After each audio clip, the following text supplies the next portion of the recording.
Welcome to day 2 of Get Academically Ahead or Get Ahead Academically at Peace Center Tutorial located at Refinery Road by Creative Minds School, former Kezena International School. That's where we are located.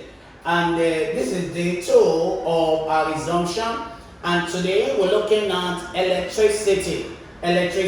Of course, we know that physics is divided into various branches. We have mechanics, we have electricity, we have light, we have electromagnetism, so on and so forth. And today we want to look briefly into this very topic, and that's electricity. We know that electricity is actually a fundamental form of energy. It's a fundamental form of energy, and this energy, the results, let's put this one, resulting from movement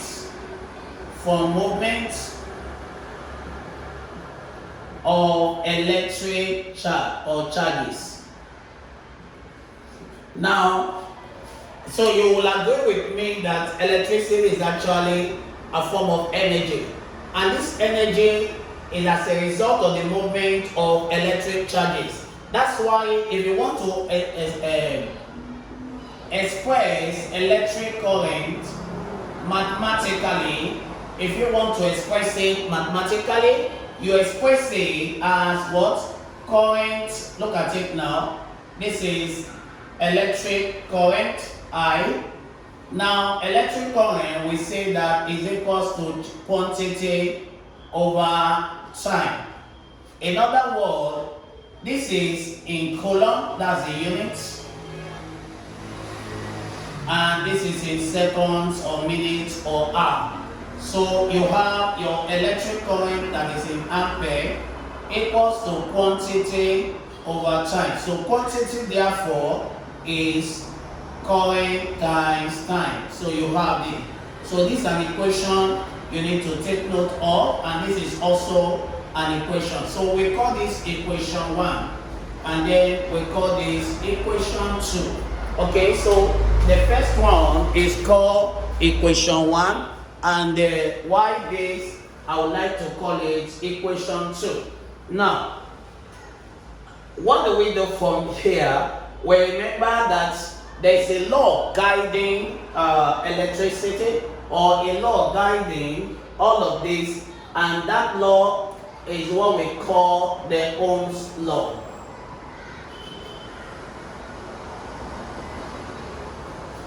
And so we will be delving into these laws and how that relates to current and all that. So we want to look at what does Ohm's law state. Ohm's law states that the current I that is passing through a metallic conductor, e.g. wire, is directly proportional to the potential difference.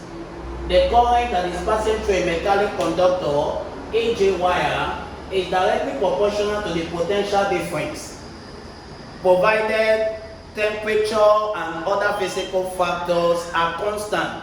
Now, if I were to explain this, I would say that in this case now, what's happening? This is directly proportional to this, but it's inversely proportional to resistance. Yes, it is. It is inversely proportional to resistance, because you must have seen that the general formula for Ohm's law is something like this. And if it is something like this, that means I could say that current is equals to what? V over what? Over R. Therefore, it means that current is inversely proportional to resistance. As current goes up, resistance comes down. As this one comes down, this one goes up. So they are inversely proportional. May I call this equation 3? May I call this equation 3? And maybe I could call this equation 4. Yes, I could call this equation 3 and I could call this equation 4. Now, it is important that you know that we can relate current with all of them. We can just play with them. So that sometimes when they ask you a question, you know that there's a relationship between quantity, current, and time. And also there's a relationship between voltage, current, and resistance. So you should be able to know how to play with all of these things. They are quite simple and they are quite straightforward as well.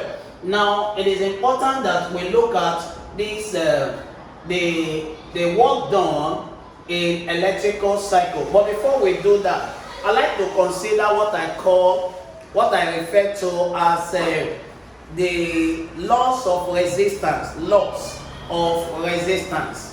The laws of resistance. What are the laws of resistance? The laws of resistance are as follows. Number one, we're told that laws of resistance.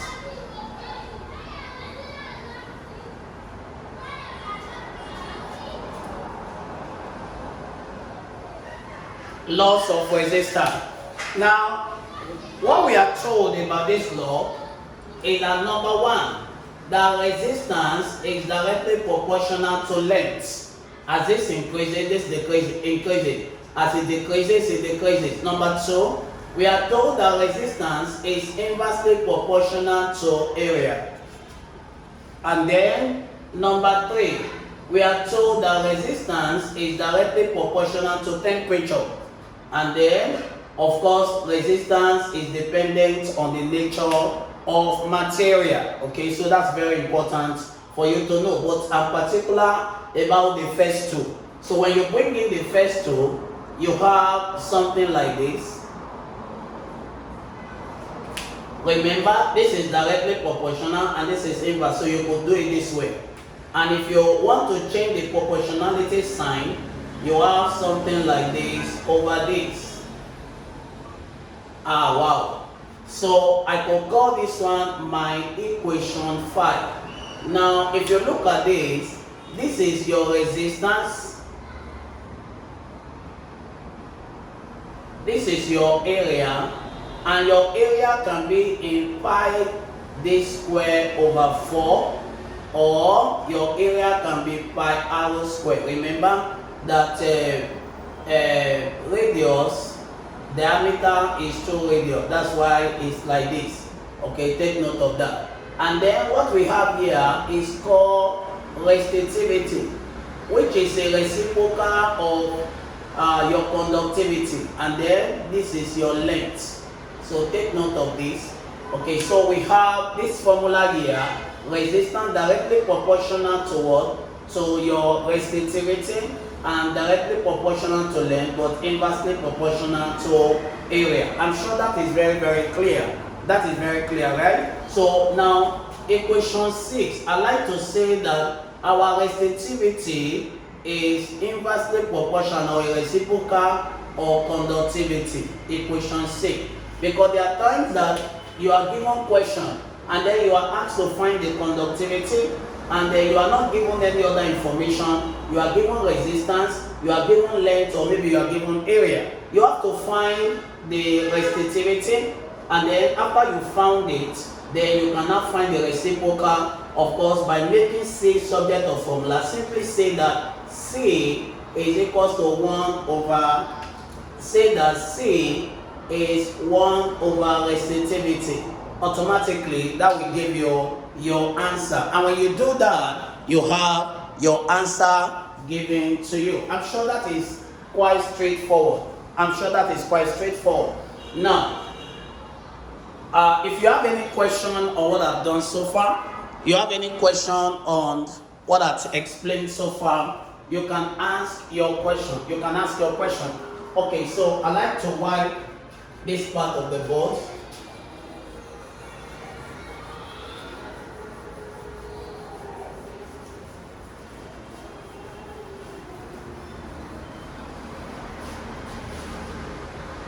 Now, it is important, remember, my goal is to be bringing in different formula under the electricity, and then in the next video or in the next class, we will be delving into the calculation. Okay? Now, what other thing do we need to understand very carefully? We need to know this, what we call the driving force in an electrical circuit. You know, sometimes you hear the circuit is closed, sometimes you hear the circuit is open, and sometimes you hear in an exam they tell students differentiate between EMF, electromotive force, and potential difference. Of course, they have the same units, okay? And students are not able to tell the difference, which is the EMF, which is the potential difference, as the case may be.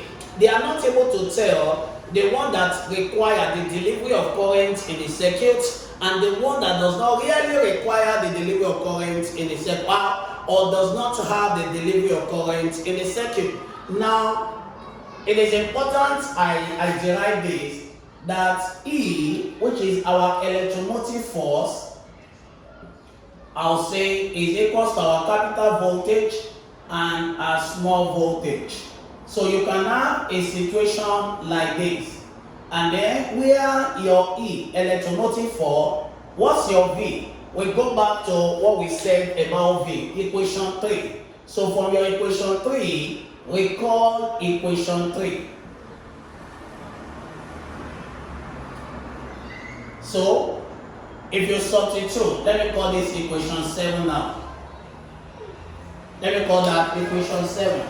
So I will say that you have to substitute for from equation 3, we know that V is equals to IR. And so my E therefore is this, and then for small v you put small r, where your big R is your external resistance and your small r is your internal resistance. So we have our E, I, R plus this, so that we can make our I subject of formula, and then we have this D, and this become our equation 8. So we have I is equals to E over our external resistance plus our internal resistance. I'm sure that's very simple. So when the question is given to you, you know exactly how to go about the question. Sometimes for you to even get your external resistance, it could be that you may need to know how to find your resistance. If it is in parallel, this is parallel connection of resistance. This is parallel connection. This is parallel connection, and let me call it equation 9. And then if it is a series connection, it's going to be like this. So you just add or simply add everything. That is, if it's in series, equation 10. Now, for you to get the external resistance, or sometimes even the internal resistance, because you can make this small letter and find your internal resistance, you can make it capital letter and find your external resistance. There's no rule stopping you from doing whatever you want to do, as long as you're not breaking any rule there. Okay, so this is, you can compute for this via this, and maybe you are asked to find this, and then you are given the voltage, and sometimes the voltage will be used interchangeably with your EMA. Now, before I end the derivation, I will not fail to tell you the work done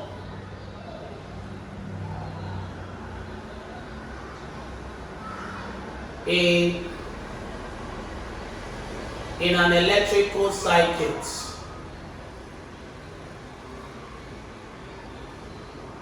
Sorry. The work done in an electrical circuit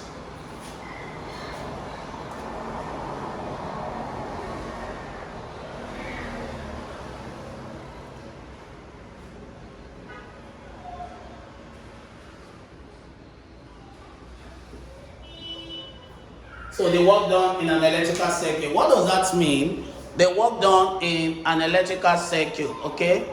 Now, when we say work done in an electrical circuit, we mean that our W is equals to quantity times voltage. Okay, now, so I call this equation 11. Now, do not forget that work done that you know is force time distance, but this is work done in an electrical circuit.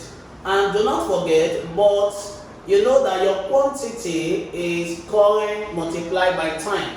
So my work done, therefore, from equation 11 becomes IVT.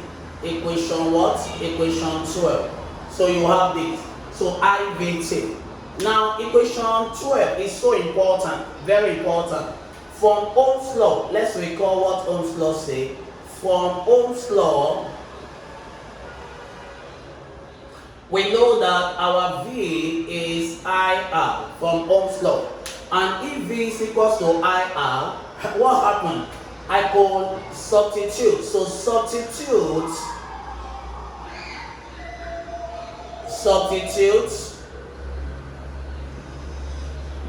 the above equation into equation what? Equation 13 or equation 12. Yeah, 12. So we have W, therefore, if you substitute IR into where V is, you're going to have I squared RT. And this will give me equation 13. What I did was, in place of V here in equation 12, I simply substituted IR. Look at it. So I became squared, and then you have your R, and then you have your T. That's how we got it. Similarly, now if I consider equation, that Ohm's law, which is my equation what here? Equation 3. That's from equation 3. So still from equation 3, if I make I subject of formula, and I have this over there, what do you think will happen? What will happen? If I make that's equation what now? 4. That's from my equation 4. For my equation 4, if I substitute equation 4 into equation 12, if I substitute equation 4 into equation 12, what happened? If I substitute 4 into 12, oh yeah, this is what you are going to have. So I is here, put V over R. And what is left? Another V is there, T, so that your W is V squared T over what? Over R. This is what you are going to have. And this will become my equation, what? Equation 14. Equation 14. So you can say, I have equation 14 here, derived for you, okay? Now, I could get my power, because my power is work done over what? Over time. And I could easily get power from here.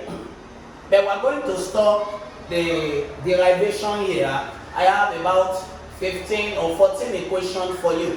And it is important you master all these equations, how I derive them from electricity to this very point, so that the next class, in the next video, when we be delving into the calculation, just calculation, and we will be using any of the formulas, and I could use any of them, okay? I could use any of them. Till I come your way again, I remain Tutor Yomi Omorewa.